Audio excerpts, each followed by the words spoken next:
Is everybody in? Is everybody in? Is everybody in? The ceremony is about to begin. This is very real. Fantastic. This drug is dangerous. Wrong. You cannot play with it. It's not funny. It's not something to laugh about. Good people don't smoke marijuana. Shut your little punk ass up. But the more you hate me, the more you will learn. Welcome to episode 59 of the Autoflower podcast, where we chat with growers and breeders and anyone relevant to the Autoflower Cannabis community. I'm Chad, I am your host, and I am a fellow Autoflower home grower, and I sure do appreciate you being here today. Big shout out to Sir Stunts-A-Lot for supporting the podcast on Patreon. Thank you for signing up, my friend. The Flowering Club is still sold out, but I do plan on opening up more spots on the 1st of October. If you're not into the Flowering Club spot that costs $10 a month, maybe you would consider supporting the podcast at the Vegetation Club for $3 a month, like our new friend Sir Stunts-A-Lot. There's plenty of those spots open. You don't get the free seeds every 3 months like you do in the Flowering Club, but you do get early access to episodes and the satisfaction of helping a brother out. Just head over to patreon.com/autoflowerpodcast to sign up. I'm really excited to have Richard from Nature's Living Soil on this episode. He's an old school grower who started growing cannabis in the late 70s. Ooh, man, prohibition days, huh? And has grown in soil, hydroponics, and aeroponics. He actually ended up wanting to get back to a more natural, organic way of growing. He began adopting the super soil method, and he realized the potential of cooking or composting the super soil ingredients to provide just a single concentrate that can be mixed with potting soil in a ready-to-go formula. And that gave birth to Nature's Living Soil concentrate. They have an original concentrate that a lot of photoperiod growers use. They have an autoflower specific concentrate. They also have a bloom concentrate called Girl Flower Power. We chat about these as well as microbes, pH, tap water, top dressing, compost teas, and more. And for my friends who grow in cocoa, yes, you can totally use these concentrates as well. Just mix them up for a water-only grow and let her go. So please welcome to the Autoflower podcast, my friends, Richard from Nature's Living Soil. Yeah, I mean, if you could maybe just start by kind of giving us, a basic overview of Nature's Living Soil, how long you guys have been around, and what it is exactly that you do, that'd be great. Awesome. Well, my name is Richard Cruitt, and I'm actually one of the founders of Nature's Living Soil, and what we do is we create concentrates for living soils and for super soil methods of growing. And what that really means is, I'll actually start from the beginning. About almost 5 years ago, I was looking into different growing techniques. I had been growing for since the 70s. Late 70s. Oh wow! And so I was kind of going back to nature. I had tried everything in all these decades, from of course hydroponics and aeroponics and you name it, and then just kind of wanted to get back to something organic, etc. I had been out of it for a good amount of years, and so I was doing some research. And I came across the super soil technique, and I found that it was very much like what I had been doing all along, except that I was doing these layers, and I thought that was really neat, and there was kind of a following for it. But all the directions were for these huge quantities. And, so basically I was thinking maybe if I package this also, I actually ended up making some, and the stuff stunk up my house so bad. I mean, it smelled like shit. Yeah. It really did. My wife was ready to kill me, but I thought maybe if I bag it, if I cook it, basically the whole living soil stuff, when you're making it, it has to cook for a good while, which is really just it heating up, all the bacteria growing and just taking over everything and converting a lot of the nutrients. This is a process. I mean, basically the whole process ends up taking about a month. So I was thinking, what if we just packaged it, cooked it, packaged it as a concentrate, and then you mix it with earthworm castings, which is really something that doesn't cook when in the directions and such. So I guess really the bottom line was we thought that there was a market for this, and so we started selling it. Actually, we just started selling it on eBay, and it started growing very organically up to the point that we're here now. And I mean, really a key aspect of it was all the people who were using it, who promote it, who have helped us out. Again, we're a very small company. We're doing our best to make our mark. So yeah, that's kind of like the background of how we got to where we were going. And then with the autoflowers, we found that basically one of the things that we did was the key to our concentrates is not so much the ingredients as far as potassium, nitrogen, etc., but it's the microbes that we use. So basically, this is really kind of the key to a living soil, is all the microbes and fungi and such that basically form a symbiotic relationship with the root system and feed the plant. Some of these microbes are really cool. The other day somebody was asking me, why don't we publish an NPK? And the reason is, well, one of the reasons is that we'd been doing this for so long that we just never thought of it. But the other thing was that we have, like, for example, there is a bacteria that's in the concentrate and in higher concentration in the original concentrate that pulls nitrogen from the air, converts it, and feeds it directly to the root system. So that's kind of an immeasurable aspect when you're just doing a snapshot analysis of an NPK. If that makes any sense. Yeah. So go ahead, please. So is the concentrate then? It's not necessarily like a nutrient, it is, but I mean more like how a synthetic nutrient is mixed with a certain percentage of potassium, phosphorus, nitrogen. It's got a whole percentage of a guaranteed analysis or whatever, like it's printed on there. But so this is a little different. You're not necessarily like adding in a certain amount of nitrogen or a certain amount of phosphorus, right? Because it's more of a living soil, right? It's more like microbes going to work and however that works. Kind of a correct explanation, or? Well, basically, no, because it does have the nutrients in it, basically, and not basically, it does have the nutrients in it, and it's adding nutrients. But what it is adding nutrients. A lot of the nutrients that are being added, for example, rock phosphate, takes years can take years or at least months to essentially give up the phosphorus in a way that the roots can uptake it. But if you have microbes that are eating at it and then essentially converting it, it happens much faster, right? Does that make sense? So yeah. So you have some of the microbes that are doing that. I did give an example of a microbe that actually pulls nitrogen from the air and then makes it into a crystal form that the roots can uptake. So it is a combination of having the nutrients there in the bag, in the concentrate, but it's also in the soil that you mix it in with. The nutrients are there, right? What's happening is that these microbes are taking all these nutrients and they're making it into a form that the roots can absorb. Okay. Right? And typically, so what they're doing is they're essentially the chemical company.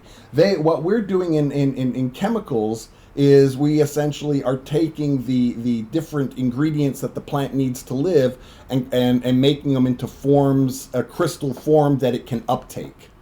right?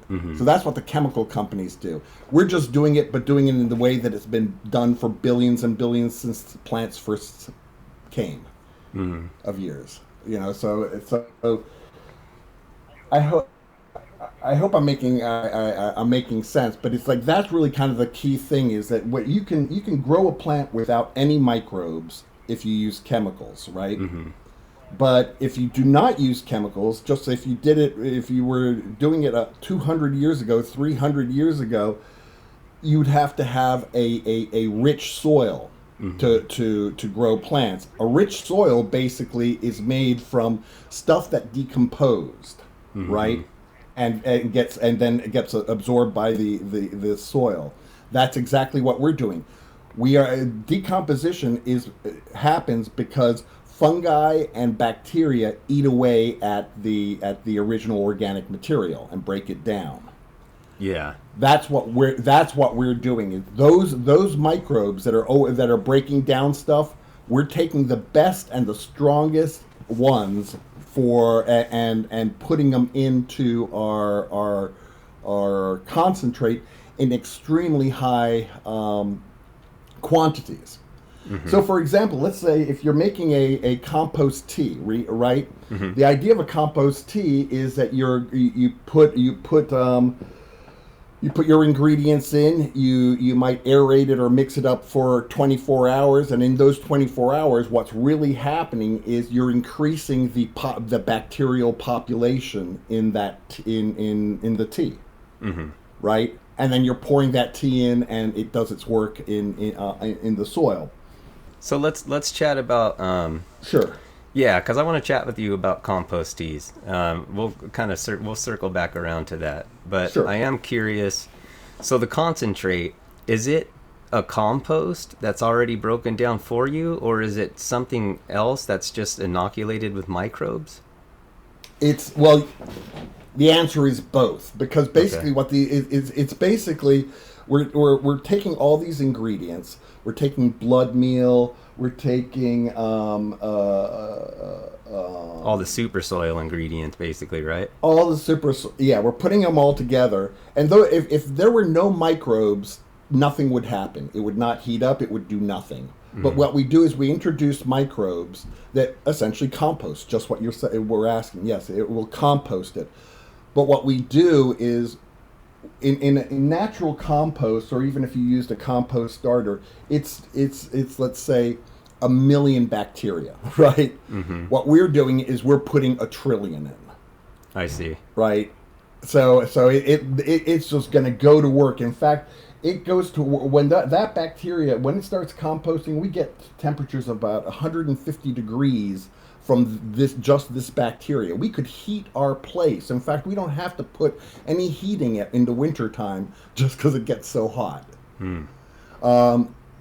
So basically, it's these bacteria that break down the nutrients and feed the plant. And not only do they feed the plant, they protect the plant. They kill other pathogens, other pests. They form this symbiotic relationship. What the fungi does you'll see those wispy strands, almost looks like spider webs or such.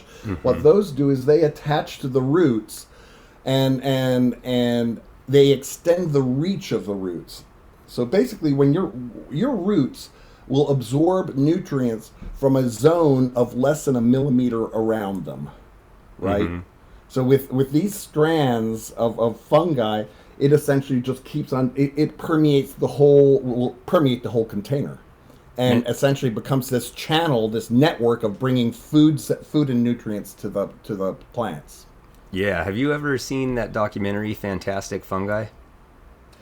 Dude, man, I have a friend of mine. I was in London, and a friend of mine was basically just telling me that. I saw it there. Yes, I saw it there. I half saw it because I was kind of buzzed, but I have it on my phone now to see the full thing. Yeah, that documentary. If anyone's interested in going deeper on the relationship of fungi and plant roots, it's insane. What a great documentary! I think it's on Netflix and stuff too. It's really good. Yeah. That's where I saw it, Netflix. It is. It's tremendous, and that's the thing is we don't.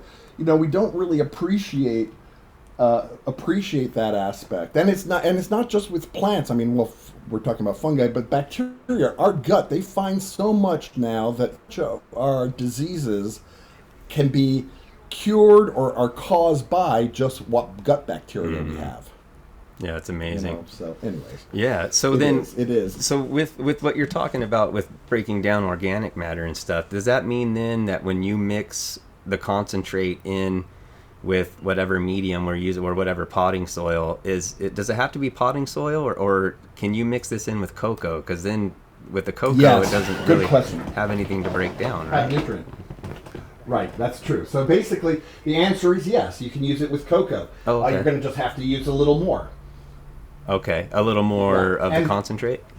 A little more of the concentrate, and then what you're probably going to have to do with the cocoa is just every once in a while do either a top dress or add a compost tea. And essentially what you're doing is organic hydroponics. Interesting. Okay. Awesome. So then Which is something we're investigating right now. Oh, okay. Yeah, so let's chat about then how to mix this stuff up, because I know you guys provide two different options, and it's not, I know that it's just basically from the culture and how everyone else kind of defines it, so you kind of put both out there. There's like this so-called super soil and then so-called living soil method. The super soil method is that you mix it all in with the bottom third and then add potting soil on top, if I remember correctly. And then the living soil method is that you just mix it all in all together. Is there a preferred method that you would suggest or that you use yourself? Sure. Yes, and that's another great question. So basically, both methods are pretty much the same if you're using a 10-gallon container or less. The reason being that the roots are going to get everywhere into those containers, especially with the fungi and such, right? So they are going to access everything. When you start getting to larger containers, the super soil has the advantage because basically you have all the goodies in a concentrated area, and the roots are going to hit it. Okay. So that's literally the difference between the two. Okay, so you're thinking like 10 gallons or below, you would do the living soil method? Where you mix it all together? That's what I personally do, but it doesn't matter. I mean, literally, it becomes 6 of one, half dozen of the other. It becomes your preferred way. And this is actually what I tell people is if you're a newbie, I actually would, I guess, is that a proper mean thing to say, a newbie? But whatever. No, if you're new at this, if you're a newbie, basically, I kind of usually suggest the super soil only because there's such a tight and defined community that is there to help you. I mean, of course, we're there to help you too. I mean, literally, we pride ourselves that every step of the way through the grow, we're at your disposal to help. So. Awesome, man. Yeah, and so mixing. I've been doing like the living soil method where I just mix it all together, and then what I do is in the middle. For my seedling, because I don't really transplant with autoflowers. A lot of us are starting in the final pot, so. What I do is in the middle, where the seedling is going to pop up, I'll scoop out I used to do like a solo cup size, but now I do a pretty decent sized chunk out of the whole of that in the middle, and I'll backfill it with just potting soil, so that my seedling isn't hitting all that hardcore soil. Is that a good idea, or because absolutely okay, absolutely no. That's literally if we don't have that, I think we do have it somewhere in our directions. And folks, I really do apologize for our website. We just had not even had the time since we started to redo it. But I think we did mention in the directions to in fact do that. That is ideal. Yeah, I think you do. Yeah.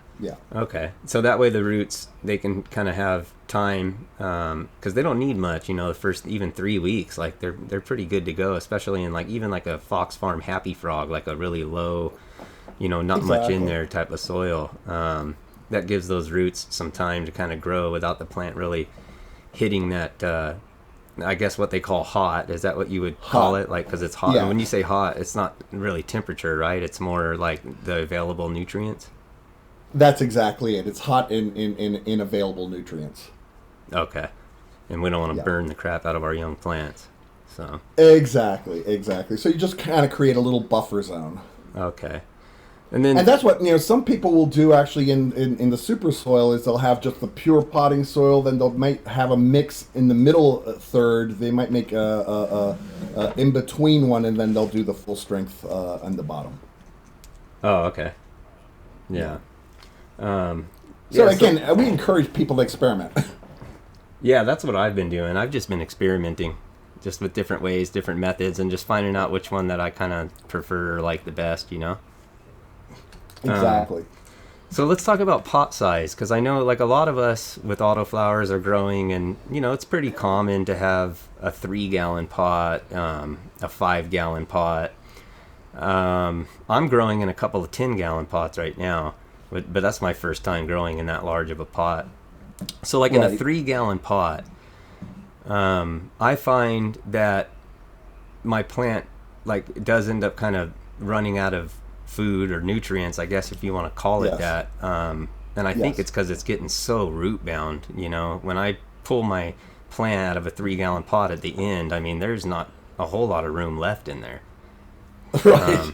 Right. So is it just that the plant is just too large for the shoes, so to speak? Like the feet are too large for the shoes? It's getting root bound, and it is getting too large for the container that it's in. But also, it is you are probably expiring the available nutrients. But the solution's really simple, and that's just do a compost tea after flowering. Yeah.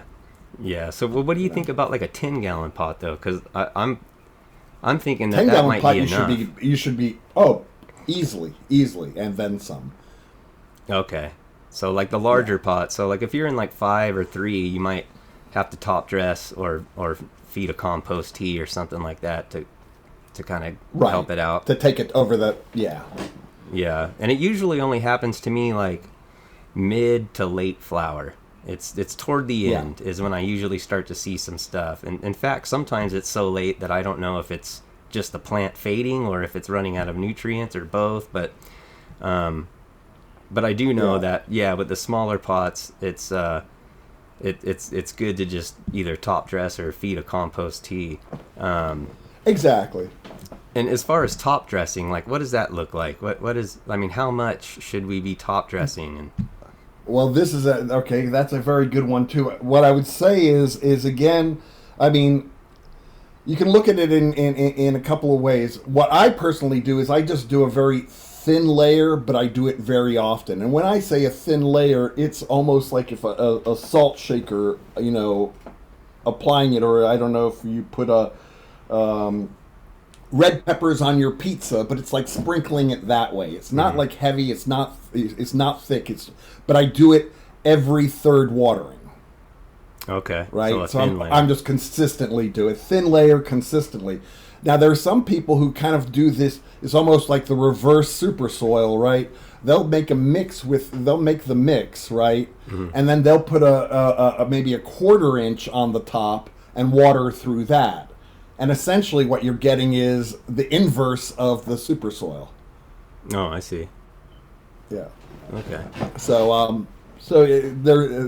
both approaches are fine. I haven't tried the mix and thick. I just do the sprinkle. And what I often do actually is I'll just take the solids from my tea and just sprinkle that. Oh yeah. Okay. I didn't realize that. So there's still some benefit to the leftovers from your tea. Absolutely. Okay. Boy, shame on me. I've been just chucking that stuff. Well, yeah. I mean, that's what, I literally had for years, and then I was like, well, why am I doing that? So. I got to tell you, man, I did do a whole grow in 3.5 gallon pots with just Fox Farm Ocean Forest soil. And all I did, and I didn't mix any of your concentrate in, I actually just fed teas through the whole thing. I probably won't do it again because it was a little hard to keep up on. I felt like I was always trying to play catch up because there was really nothing in the soil anymore. But Right. but it did work, man. It did work, and I ended up harvesting like 11 or 12 ounces off of a few plants with just feeding tea of Nature's Living Soil, the autoflower concentrate. Oh, yeah. Just the normal autoflower concentrate. So Yeah, and it it works. does. It works. It's just like we were talking about mentioning before, and we're experimenting it with now, and maybe might even make a product that's really geared towards it. Is the organic hydroponic, when you take like just cocoa and do teas. So we're experimenting with that right now. Oh, cool. What are your thoughts? And another thing, I'm sorry. Go ahead. No, you go ahead. Well, I was going to say one other thing that we're going to be introducing very soon, and one of the reasons I was in the United Kingdom, because we're going to roll it out there first, is a vegan version of this. Well, what does that mean exactly? Well, basically, almost everything out there, from our potting soils to everything, have blood meal, bone meal, stuff that vegans aren't supposed to be using. I see. So So again, if you have any vegan friends, most of them are not going to realize that when they're smoking their weed or whatever, that it is mostly animal products. Yeah, or not mostly, yeah. but there But are for their own animal moral conviction, they can have an option. That's cool. You guys are providing that. I dig that. Yeah. Well, my wife's vegan, so. Oh, okay. Yeah. Oh, that's Makes cool, for man. an interesting dinner time. Yeah. Okay, so let's chat a little bit about water. And as far as watering, what's your opinion on watering with tap water versus filtered water? What's your opinion on that? Are we really substantially hindering the microbial life in our soil when we just water straight out of the tap without filtering or letting chlorine evaporate or anything like that? Or is it okay? No. It's okay. Honestly, it's okay. That's what I read. Think about it. It's okay. Have you ever killed your plants using tap? I mean, not your cannabis, but your house plants. People do it all the time. The plants do fine. No. There's so many microbes there, and it's so little that, yes, is it going to take a hit? Yes, and within 24 hours there'll be a million more. That's exactly what I read on some article that was posted by, I forget what university it was, but they did some kind of study, and it showed that even really high chlorinated tap water in certain areas of the country, that it does kill off some of the microbes and bacteria and stuff, but that it's a small portion, and they repopulate so fast that you would be unable to actually like nuke your soil completely and to kill them all off. Yeah, because I mean, I'll tell you, in typical soil conditions and such, the bacteria can grow at a rate of 100% in 24 hours. In ideal situations, 2 hours. It can double every 2 hours. Oh, okay. So it's not going to harm them.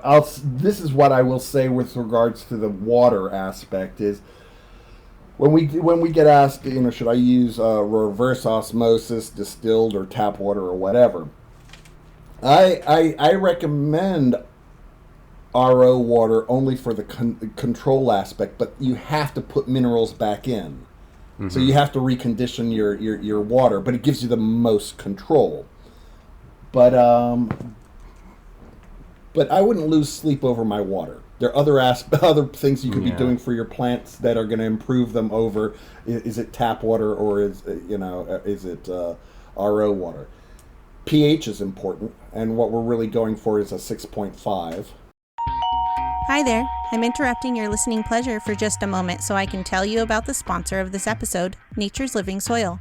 Nature's Living Soil provides a unique product that can be used to create an organic, living soil or super soil. The really cool thing is they have one specifically designed for autoflowers. You can mix this in with some Fox Farms, Roots Organic, or Pro Mix and just water from seed to harvest. It has everything your plant will need. Visit natureslivingsoil.com and use the code AUTOFLOWERPODCAST15 at checkout for 15% off your order. And when you reorder in the future, feel free to use it again. pH is important, and what we're really going for is a 6.5.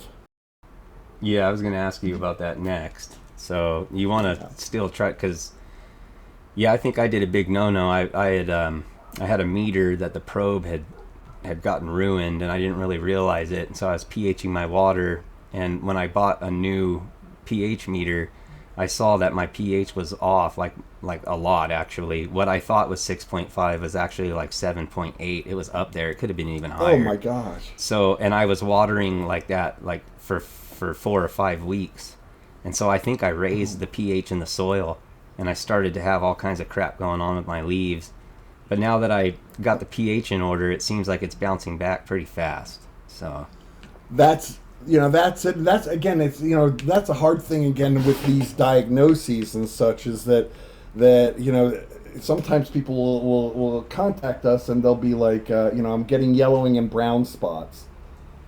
Well, honestly, I mean, yes, that's it's a deficiency of some sort, but you never know what the root cause is. So sometimes, I mean, if you have screwed up pH, of course, you're going to start getting deficiencies, but that's not going to address why you have a screwed up pH. Right. I had a deficiency. The plant was showing a deficiency, but it wasn't because the soil was deficient in that nutrient. It was because my pH was so high that it wouldn't allow my plant to take up certain nutrients. And so I started to show those deficiencies. Yeah. This is actually another thing, and it's kind of within this, is, sometimes around flowering, some deficiencies will show up around when flowering first starts and such. And what we do recommend is doing a mini flush, where you basically take pour water 6.5 pH, add about a half dose of CalMag, and pour until a third to 1/2 of the water has run off, or it's running clear, whichever is first. And it's always a good idea to measure the pH of the runoff too. Mm-hmm. And that usually will do it. It's a great way to just kind of reset everything. So like when you were talking about your pH issue, that would have been a great way to just kind of reset everything. Oh, I see. Okay. Yeah. Yeah, I didn't do that. Maybe I should have. Well, I'm okay now, but maybe it would have been quicker and more efficient for me to bounce back if I did it that way. Yeah. Yeah. Let's talk and about... again, there are... I'm sorry, go ahead. No, go ahead. I was going to say, there are, some people worry about the runoff, and they're like, are you getting rid of all your nutrients? And it's, you're going to lose some nutrients, but there's so much there. It's fine, and the reset is more important. That's all I was going to say. Okay. That makes sense. What you mentioned CalMag. Now, if people are watering with reverse osmosis water, do you suggest that they add CalMag into that? Absolutely. Okay. Yeah, absolutely. And I would suggest that they just use a good commercial product, because they'll add iron, and it'll have other little nutrient things that they'll add that'll just essentially it's what I call recondition the water. Okay. And before I forget too about pH, do you suggest a certain way of adjusting the pH? I know a lot of people say, oh, you can't use the general hydroponics pH up and pH down because it'll kill all your microbes. And I know that Yeah. No, I was going to say, once again, that's not true. It will not kill all your microbes. They'll bounce right back. The one thing I would say is that, I forget if it's general, but a lot of them out there, they're not organic. So that's the one thing, right. But if you're okay with that, honestly, we say go for it. It's more important to adjust the pH than worry about how you're doing it. Okay, that makes sense. Yeah. And then again, that's another place where I would say use a commercial product. Don't be using lemon juice and all that stuff. Yeah, that's what I used to use when I first started growing, and then I tested it out, and I found that it didn't hold the pH for very long. It would drop it down, and then it would shoot back up, like not long after. Right. I mean, even just within like a couple of hours, it would start shooting back up pretty high. What about apple cider vinegar? What do you think about people using that? I mean, again, I do think it's fine. I'm just always for but I have found that it's not designed for that. Yeah. It wasn't designed for that. So I just, if you're going to spend so much time and money doing something, do it right. and don't chintz out on the little things that can hurt your plant. Yeah, there are some organic products to adjust pH out there that I've absolutely. seen a couple of There's them. earth juice. Yeah, earth juice, and there are plenty of them. And the thing is that these guys have tested it, et cetera, et cetera, et cetera, so that you're going to get you're hopefully going to get a product that is going to do what it's supposed to do. Yeah. I mean, if you have time, the money, the time, and whatever to experiment with it, then by all means, I think it's always fun to experiment and see what you can be doing. But if you're really kind of trying to save time and you want to just increase your chances, it's just worth getting the good stuff. Gotcha. Yeah. How about the let's talk about the Girl Flower Power. That's what I just top dressed with. It's the first time I've ever top dressed, and it was just about a week ago. And I did what you were saying. I just did a really light layer and then watered right over it. I'm glad you said something about doing that multiple times and small amounts, because I wasn't sure when I should do it again, if I should do it again. We got to get better with our directions. No, that's okay. Yeah, I mean, that's why we're doing this here now as well. Just right, exactly. It's good. Exactly. It's just fun. It's nice to, you guys provide directions enough for people to grow. There's no doubt about that. I mean, I don't think you guys are really lacking in that area. I mean, myself, but it's fun. It's just nice to be able to pick your brain about some of this stuff. That I wonder. Well, I about. love it. Yeah, I love it. So the Girl Flower Power, obviously, that's a top dressing or a tea for when you're in flower as a bloom booster, correct? Yep, that is correct. Okay, so that's just. And what that brings. Go ahead. No, what that brings to the table is, again, it is more nutrients, but it is also a specific set of microbes that will go to town on the phosphorus and the potassium and such. The reason we don't have it in earlier is it will dominate some of the bacteria that we want in the earlier phases that are producing the nitrogen and such. So that's why it has to be held over till flowering. Okay. And is there a certain week of flower that you would suggest using that, or you just kind of, I know every cultivar is different really, but I mean, yeah, this is what I say is, I would say what we recommend is that you start when you see the first signs of flowering. Okay. Yeah, so it doesn't have to be like weeks 1, 2, 3. It's literally when you just start seeing it, you can start lightly doing a top dress, do a week tea, and just slowly progress. And then, as it goes, I mean, you can keep on feeding it and just make sure that it doesn't get to a stage of toxicity. But it's gonna make those buds bigger, fatter, and tastier. Yeah, let's touch on that really quick, because to expand on my story of my pH, what happened is when I didn't realize my pH was off, I thought I just simply had a deficiency. And so, because if I'm honest, man, like I kind of half-assed it when I mixed up those 10-gallon pots with the Autoflower concentrate. I didn't really measure it out. I just kind of eyeballed it. So I thought, oh, I must have not put enough in. And so, because I started to have some deficiencies. Well, come to find out, of course, it was the pH. But when I thought it was a deficiency in the soil, I ended up top dressing. And I ended up top dressing one of them quite a bit with the Autoflower concentrate, because I was showing some nitrogen deficiency. They were starting to kind of light green, yellow up.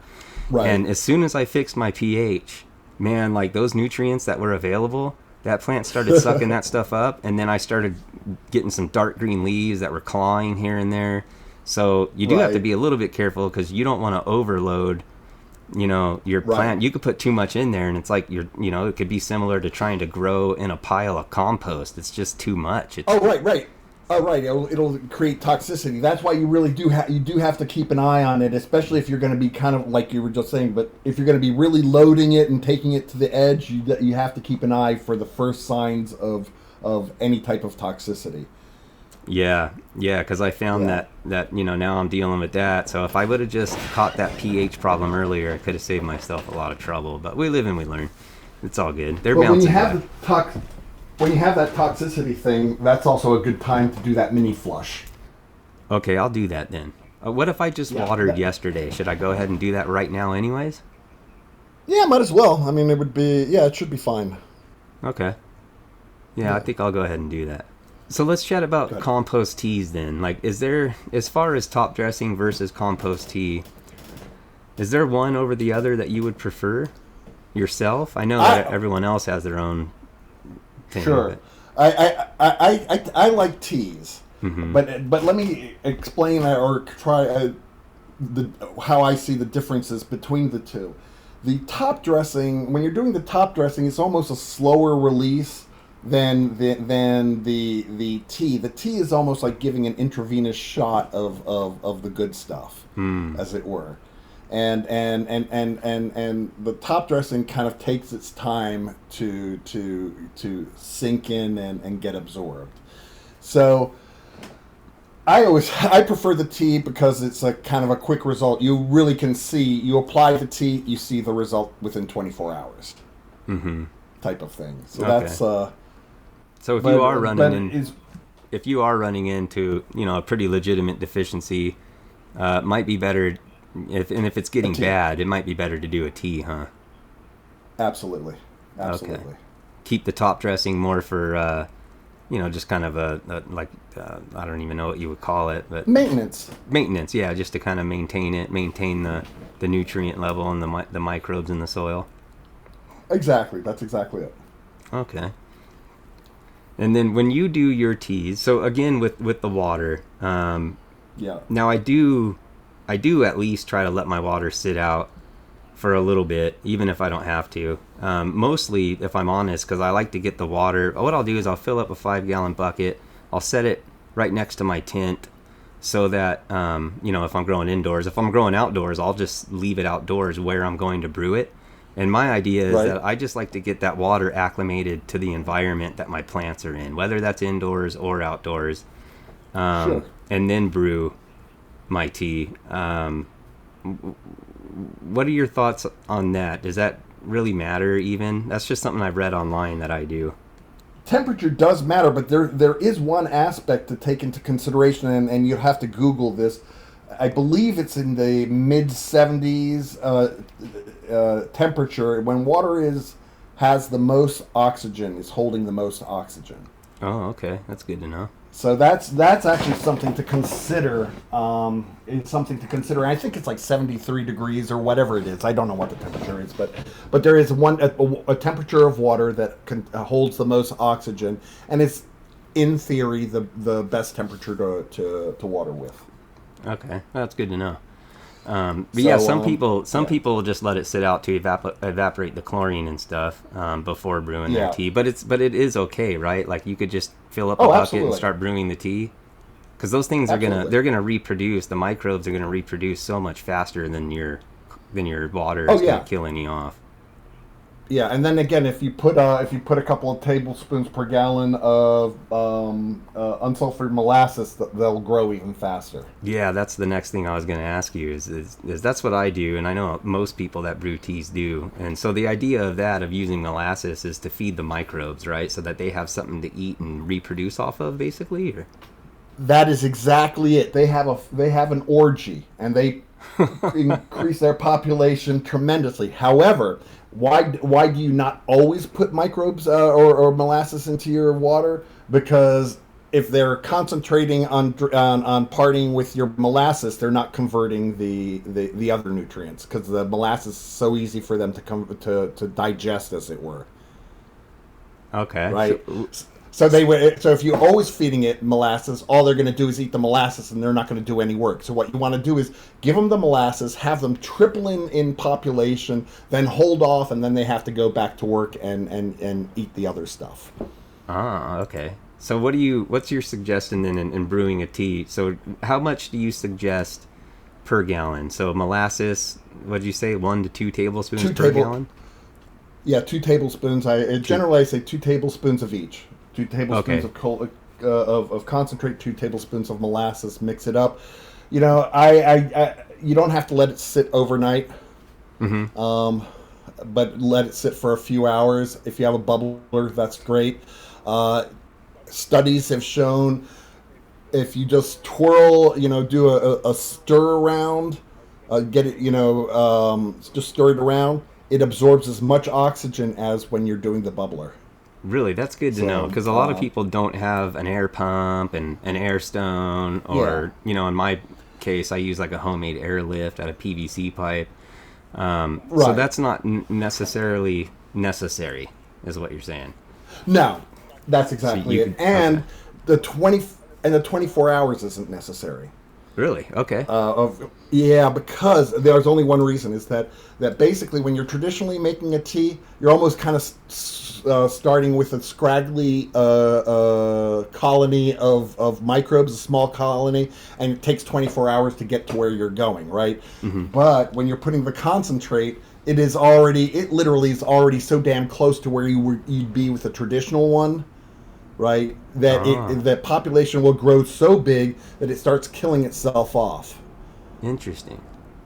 And you'll notice when this happens is when the pH will swing. So that's another. So basically, I would say just a few hours is fine. Now, if you've been doing it and it's been fine, it's fine. But sure. I'm just saying that sometimes, especially I suggest taking a pH reading before you're going to pour it, just to make sure it's within, and adjust to 6.5. Yeah. Okay, that's really good to know, man, because a lot of people ask me that, and I'm totally clueless. So that is good to know, that it's not necessary that you have a full setup for brewing teas with a bubbler and all kinds of, air stones and an air pump. You could just put it in there, stir it up, mix it up. Do you suggest actually letting it sit for at least a couple hours, or can people just stir it up and just water with it? I would let it sit for a couple of hours, and maybe every half hour give it a good stir. Okay. So three or four good stirs, 2 hours, you're good. Okay, that's good to know. I mean, let's put it this way. If you just mixed it in and poured it in, it's still better than nothing. Right, because then I guess those microbes they're just going to feed on that molasses and stuff, or they break off and start feeding on some of your soil too? They probably would. But they probably would stick with the molasses. If they can get the molasses, they're always going to pick the molasses. Okay. They'll take the steak over the burger any day. Is there a time where you would actually suggest not using molasses? No, the answer is no, just because the molasses is almost an extender. It extends the value of what you're doing, because it's like, when you put the molasses, you're essentially doubling you're going to be doubling your population of, at least doubling your population of microbes. Okay. So it's a real good idea to just go ahead and do it. You do it just because you're getting more bang for your buck. You could put 4 tablespoons of concentrate and essentially do the same thing, but why spend so much money? Right. Yeah, that makes sense. Right. Yeah. Why we told anybody about doing the molasses is beyond me. They could have been using 4 tablespoons. What's that? I'm just kidding. I was saying, why did we ever tell anybody to put molasses? We could tell them to put 4 tablespoons and we'd sell twice as much. Yeah, man. There you go. Yeah, I just use grandma's unsulfured blackstrap molasses or whatever it is. Is that? Get at the grocery store. That's what I use. Okay, yeah. Yeah, that's what I use. And then there's there's like calcium and iron and stuff in molasses. Is that stuff available to your plant, or is that the microbes break that down and make it available to your plant? Oh no, the answer is I don't know. Okay. But it is available to your plant in the long run. One way or another, it's going to get to your plant. Molasses is just tremendous. It really is. It's just a tremendous little food for them. Oh. Okay. Yeah, good to know. It's good for the microbes and it's good for the plants because, as you pointed out, it actually has nutrients too. Yeah. Yeah. Awesome. And then let's see what else. And every once in a while, if you want to throw in some coconut water, especially when they're young. Oh yeah? What does that do? Yeah. It has, and I can't pronounce it. We actually put coconut water powder in our product, which nobody else really does. It has chemical. I'm not sure if it's a hormone or such, that basically creates more budding sites, more nodes, and shorter, and it prevents stretching. That's interesting. Coconut water. Yeah, Huh? so coconut water, yeah. The biggest seed. So Cool, yeah, no, man. and it's just good stuff. It's really good nutritionally for young plants. Really good. Oh, okay. What about storage, as far as storing the autoflower concentrate? I know you guys give directions, but maybe you could just touch on that here as well. Absolutely.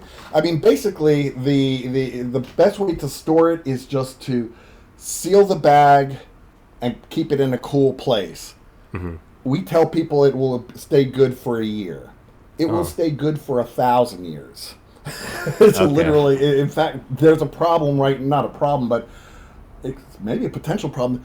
With the thawing of the Arctic, there are new bacteria that are being de-thawed after 1 million years of being under ice that just have never existed before. Wow. Or not before, they don't exist today and now re-exist. Right. Bacteria will suspend itself and can reanimate itself years and years later. So it's good. It's good for a long time. Now, what we do recommend is when you, before using it, just a few days before, essentially take it out of the bag, air it out. If it smells, especially if you smell an ammonia smell, just air out the bag for 24 hours. Make sure that all of the soil gets contact with air. Then water it till it's moist. Let it sit in a warm place for 24 hours, and then you're good to go. Yeah, just don't do that in the bedroom next to your wife's pillow. No. No. Oh God. That's one thing. I remember it's like. That's one thing about Nature's Living Soil, man. It smells like a skunk shit on the road, rolled in its own shit, laid down, let a car run it over, and sat there for 2 weeks in the South summer heat. Oh, dude, it's horrendous. And man, when I used to be making this in my house when we first started, my whole house smelled like it. My wife was complaining, and I'd be like, "It's money, honey, it's money." Oh yeah. You know? Yeah, it's the worst smelling thing. I've got my tents out here in my shop, and man, when I mix that stuff up, like you could smell it inside my house in my living room sometimes because I'm coming in and out a lot, opening the door. Everyone knows, Chad's mixing soil, Dad's mixing soil. Oh man, it's funny. It's funny. I'll get people who call and they'll be like, "I don't know if this bag is good. It doesn't smell like shit." Well, wet it. If it smells like shit afterward, then you're fine. Otherwise, we'll replace it. There you go. Do you suggest keeping it moist? Like, what if it dries out in the bag? Yes. If it dries out in the bag, just moisten it. Let it sit for 24 hours. It's going to be fine. If you have molasses, just add the molasses too. Okay, because literally when it dries out, it's basically just kind of when it dries out. Oh, go ahead. I'm sorry. No, it's okay. When it dries out, basically all the microbes go into stasis. They essentially hibernate, and they're waiting, and then it just waits for the conditions to be right again. And when the conditions are right again, they pop up alive again. That's pretty badass, man. It's like, not only is it organic, but it's and it says like real natural living stuff, but it's just because of that, it's got this crazy shelf life. Exactly. That's really cool. Awesome, man. And then some people, and here's actually another thing I would say, suggest to people, and we don't talk about this enough. We mentioned it on the website, but it's recycling your soil. Mm-hmm. Because after you've done that whole thing, basically what you have is going to be a fine potting soil. Okay. You can reuse that as your potting soil, and then, just add concentrate and go at it again. Okay. Yeah, gotcha. So that's no cool. need to keep on buying big bags. Every once in a while, I mean, you're going to want to supplement it and such, but you know what I mean. Yeah, that's what I've been doing. I think I'm on my third grow with this Fox Farm potting soil. I just keep kind of remixing. I put some other stuff in too, like some earthworm. I don't know if I need to, but I put a little bit of earthworm castings in there, not too much, and I think I put some mycorrhizal fungi in there. Is that bad? Is that going to interfere with your No, microbes? that's great. Okay. No. That's great. It's good. Okay, yeah, I just do those two and mix it up, and I do let it sit for a couple of weeks. I don't know if I need to, but I just let it sit. I moisten it and let it sit, and then I plant it. I think it's a good idea. I do think I don't think it's not necessary. I personally, I don't do it for a few weeks, but I'll do it for a week. Just to let it kind of acclimate and kind of get going and such before introducing the plant. Okay, good to know. Yeah, no, I think it's a cool thing. And another thing is, I mean, literally, if you I have not done this. I do know growers who do, is they will actually take their pot and set it all up and water it and such for about a month or two before starting. So they'll keep it moist. They'll keep it's going to be breaking down. It'll just get richer and richer. That soil will just get richer and richer as time goes by, as long as it's moist and warm. Good to know, man. Well, is there anything else that you would like to touch on? I think I pretty much asked you all the questions I had in mind. I can't think of anything, but I will say this. You do a great interview. You made me feel very good. You asked thanks, great man. questions, and you kept it flowing really well. I was nervous because I do not like doing interviews. I've done them, but I don't like it. I understand. That's understandable, really man. good. I mean, I have the benefit of doing this all the time too, so Yeah, you know. but you do a great job. Thank you, man. I appreciate it. I can't wait to And hear it. yeah, I think you guys do a great job, man. I love your product. I know a lot of people love your product and stand behind it. So I, just hope the best for your endeavors and everything that you guys got going on. And just want to say thank you from the Autoflower community for, even making a concentrate dedicated toward autoflowers. I know you can use the original I have used the original concentrate with autoflowers, and it's absolutely fine. But we do appreciate being seen, and for you guys to take that step to provide us autoflower growers with something specific for the plants that we grow. We think for the personal grower, the autoflower is where it's at. So we're really happy to be part of this community. Awesome, man. Well, Richard, and I thank you so appreciate much. everything you do, man. You're very welcome. Likewise. Yeah, thank you for your time. Thank you for everything, man.